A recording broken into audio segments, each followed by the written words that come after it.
Itu yang pertama. Yang kedua, kenapa susah bersaudara? Karena tidak paham tentang perbedaan yang terjadi di antara para ulama. Setiap perbedaan disikapi dengan hitam dan putih. Betul, ada perbedaan yang harus disikapi hitam dan putih. Perbedaan dalam masalah usul, perbedaan yang disikapi dalam persoalan hitam dan putih, ya, hitam dan putih. Tapi banyak perbedaan yang tidak bisa disikapi dengan hitam dan putih.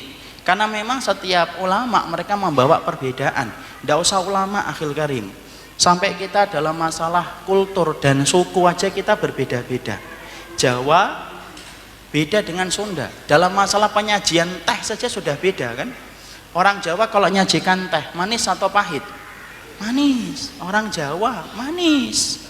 Saya orang Jawa. Yang manis tehnya, orangnya sepet. Kemudian orang Sunda itu kalau nyajikan teh manis atau tawar?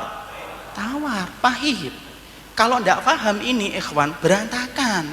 Orang Jawa ketika datang ke orang Sundanya kaya raya, mobilnya 6, motornya 7. Kemudian ketika nyajikan teh dicicipin, ternyata pahit. Tidak paham apa yang difikirkan. Ya Allah, bakhil benar ya. Mobil 6, motor 7, gula cuma 2 sendok, itu apa sih artinya? Padahal tidak paham. Memang orang Sunda itu sukanya tawar. Giliran orang Sunda yang datang ke orang Jawa, kemudian orang Jawanya tidak sekaya orang Sunda, motornya cuma 1, mobil belum punya. Disajikan teh, dicicipi orang Sunda, manisnya Masya Allah. Kenapa? 1 gelas bisa jadi 3 sendok gula. Dicicipin manis betul. Di dalam hatinya mikir, punya gula aja sombong. Padahal bukan sombong, memang begitulah orang Jawa gitu loh. Di situ yang pengen saya sampaikan ini, ngomong apa sih Jawa Sunda? Yang pengen saya sampaikan sebab yang kedua, perbedaan itu ya wajar gitu loh. Perbedaan ulama salaf itu banyak kok, kayak nggak pernah baca kitab gitu loh. Makanya kemudian sampai-sampai kemudian kita mendapati pernyataan dari kemudian Umar bin Abdul Aziz, ana itu kalau mendapati para sahabat itu tidak berbeda pendapat, malah saya itu tidak senang. Tapi justru saya senang mendapati perbedaan-perbedaan yang terjadi di antara para sahabat. Di situ para umat nanti akan memilih pilihannya itu mana. Perbedaan itu banyak ikhwan. Masalah yang sering mungkin antum dengarkan, 1 hadis saja kadang-kadang bisa 2 takwil. Nabi mengatakan la yusalliyanna ahadukum al-asra illa fi Bani Quraidah. Jangan sekali-kali ya kalian sholat asar kecuali di Bani Quraidah. Ternyata panjang perjalanan belum sampai di Bani Quraidah. Para sahabat bingung, sebagian sholat di perjalanan, sebagian sholat itu di Bani Quraidah di waktu malam.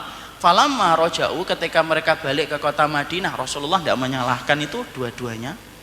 Perbedaan itu kadang-kadang muncul karena memang titik para ulama ketika mengistimbat, menyimpulkan satu hukum itu beda-beda. Contoh saya ambilkan hukum yang paling gampang. Antum tahu nggak, menyentuh kemaluan itu batal atau tidak batal?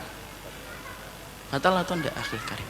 Antum kelihatannya lagi begitu. Batal atau tidak batal? Tidak, saya tanya beliau. Yang beriman sama Allah dan hari akhir diam, kecuali beliau. Menyentuh kemaluan batal atau enggak? Enggak, saya enggak mau wallah alam. Ana nanya batal atau enggak? Batal atau enggak? Batal. Yakin? Ya. Beliau mengatakan batal.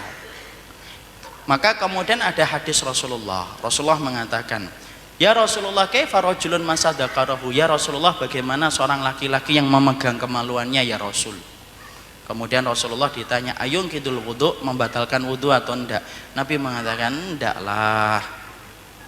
Memegang kemaluan itu sebagaimana memegang bagian tubuhmu yang lainnya. Innama huwa bid'atun minka, sesungguhnya kemaluanmu itu kayak bagian tubuhmu yang lain, kayak pipimu, bahumu, kemudian lehermu.